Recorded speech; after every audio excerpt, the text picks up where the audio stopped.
Assalamualaikum warahmatullahi wabarakatuh. Salam sejahtera untuk kita semua. Shalom, salam kebajikan, Om Swastiastu, Kalwedo. Pada kesempatan ini, saya akan membahas perkembangan era reformasi terhadap Pancasila dan bagaimana penerapannya dapat dilihat secara nyata khususnya di Maluku Barat Daya.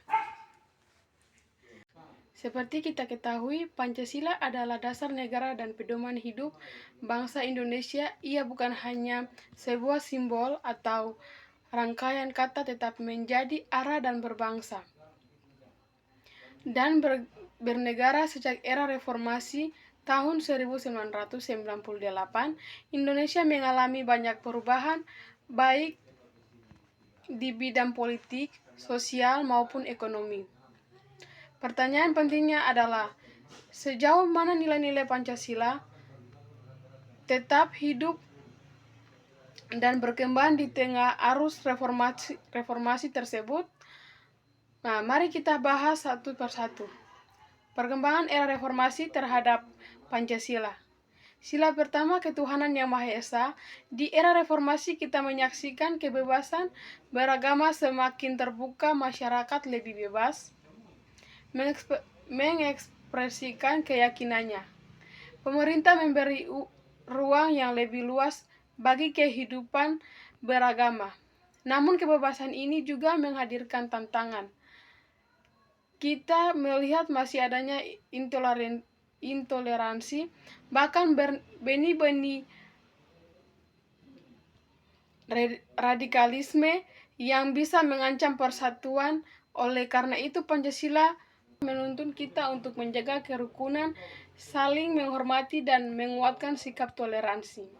Sila kedua, kemanusiaan yang adil dan beradab. Reformasi membawa pengakuan yang lebih besar terhadap hak asasi manusia. Kita punya lembaga resmi seperti Komnas, HAM, dan kebebasan.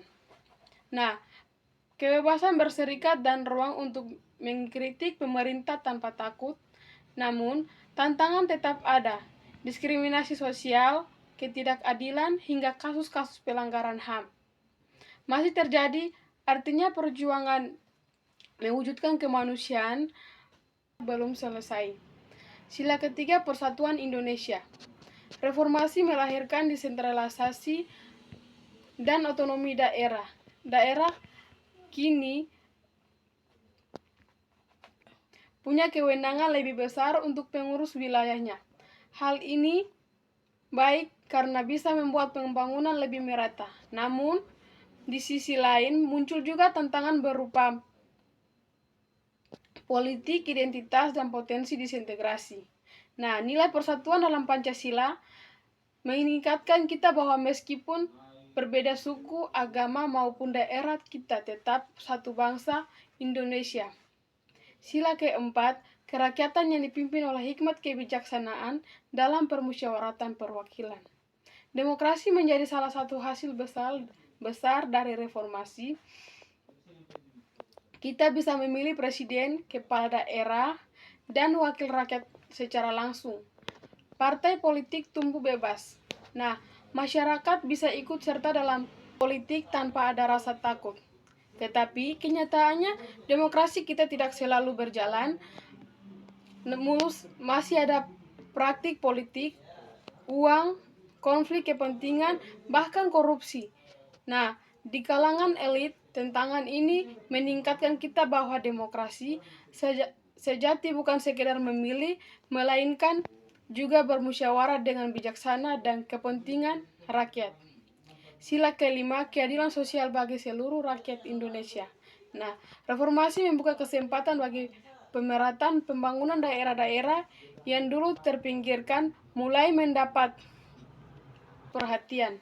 Namun, kita tidak bisa menutup mata. Masih ada kesenjangan antar kota dan daerah, desa antar desa, antara Jawa dan luar Jawa, termasuk di wilayah timur Indonesia. Maka perjuangan kita adalah bagaimana menghadirkan keadilan sosial yang nyata agar setiap warga negara merasakan manfaat pembangunan. Contoh konkret di Maluku Barat Daya. Sekarang mari kita lihat bagaimana nilai-nilai Pancasila tampak nyata dalam kehidupan masyarakat di dalam Maluku Barat Daya. Nah, pertama dalam sila ketuhanan di MBD, meski mayoritas masyarakat beragama Kristen, kita juga memiliki umat Islam dan keyakinan lainnya. Kehidupan umat beragama di sini terjalin harmonis. Contoh sederhana adalah gotong royong antar umat dalam membangun rumah ibadah. Ketika sebuah gereja dibangun, umat muslim ikut membantu, begitu pula sebaliknya. Ini menunjukkan bahwa nilai toleransi penghormatan terhadap perbedaan benar-benar dijalankan kedua dalam sila kemanusiaan di Maluku Barat Daya. Sekian materi dari saya. Selamat siang dan kawedo.